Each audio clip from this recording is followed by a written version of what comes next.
We knew this day would come. The first ever street legal Formula One equivalent from Aston Martin. Forged out of a partnership between racing legends, pounding the pavement with the downforce of Thor's hammer. Named after Odin's divine gatekeepers to the afterlife, this otherworldly creature has transcended the barrier between racetrack and road. Welcome to Street Beasts. Today, we dive into the track-inspired warhorse, Aston Martin VALKYRIE. Our story starts in 2015 at a pub in Woburn, Bedfordshire, England. It was here that Red Bull racing team principal Christian Horner and their legendary Formula One engineer Adrian Newey sat down with Aston Martin executives to discuss Newey's vision of creating the ultimate road car.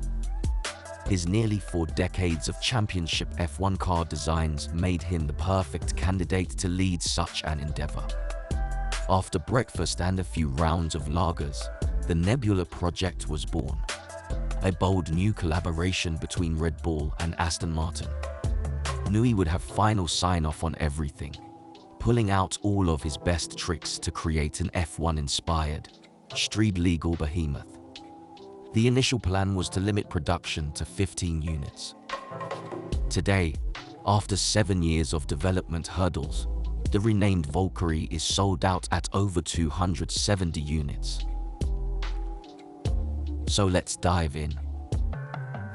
The robust and compact 6.5-litre Cosworth V12 screams to over 11,000 RPM, generating 1,001 horsepower and 575 pound-feet of torque.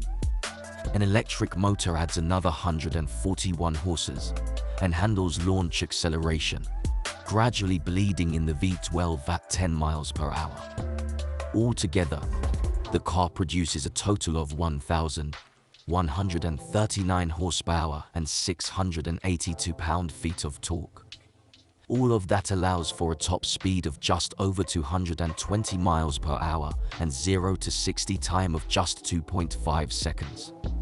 As with its Formula One cousins, the VALKYRIE's performance capabilities are due largely to Adrian Newey's ingenious weight-saving tactics. Weighing in slightly over 3,000 pounds, it's about the weight of a Toyota Corolla. You'll not find any luggage compartments here, and the medical kit has even been discreetly stashed behind the front license plate. The e-motor reduces gearbox weight by replacing the need for a reverse gear, while the car makes use of super light, 3D printed parts wherever possible, like within the headlight structures. From the carbon fiber monocoque to the massive yet lightweight aluminum wheel locks, every piece and part were meticulously culled of extra weight. Even the signature metallic front badge is thinner than a human hair and sat under the lacquer, so as not to disturb airflow over the front of the car. Speaking of aerodynamics, downforce is perhaps the VALKYRIE's most staggering statistic. According to Aston Martin, the car is capable of creating nearly 2 tons of downforce, but it is held to 2,425 pounds, as the street-legal Michelin Pilot Sport Cup 2 tires start to rupture at 2,500. Shaving downforce is achieved in multiple ways, one of which is at the massive front wing. Made of carbon fiber with interwoven titanium and aluminum elements, it features passive actuators that raise and lower flaps at specific speed ranges to keep from breaching the tire's limits. This process is further mitigated by 2 massive wind tunnels in the car's undercarriage. Sure, this limit wouldn't be present if the car was track-only, but that wasn't Newey's dream. Luckily, more extreme buyers can purchase the AMR package, which comes with stickier Cup 2R tires, adding another 1,760 pounds of downforce, for a ludicrous total of 4,180 pounds. The VALKYRIE's active hydraulic suspension is key in towing the line between the track and the road. Instead of standard coils, the car utilizes Formula One style, torsion rod suspension bars that replace springs.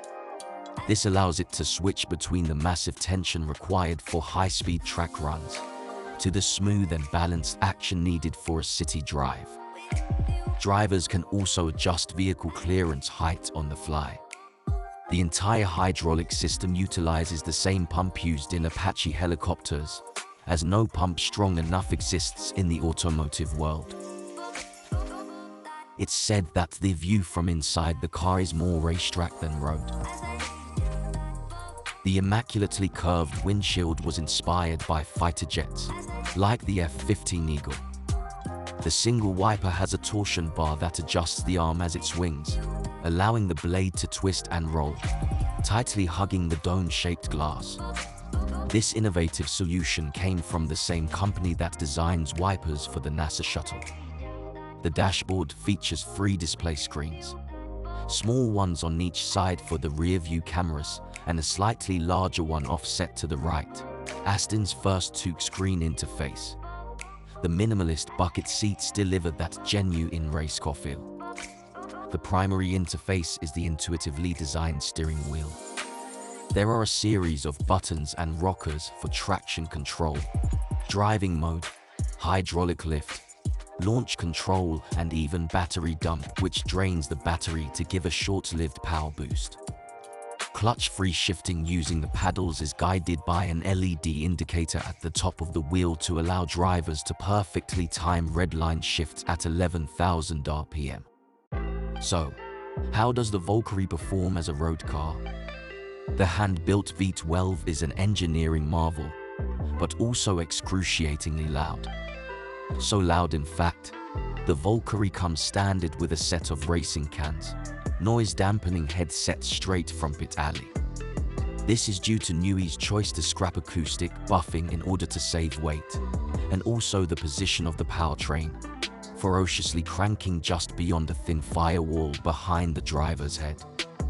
Despite the threat of hearing loss and the lack of roll-down windows or luggage compartments, owners will likely gladly make those sacrifices to experience lighting up the strip in this masterpiece.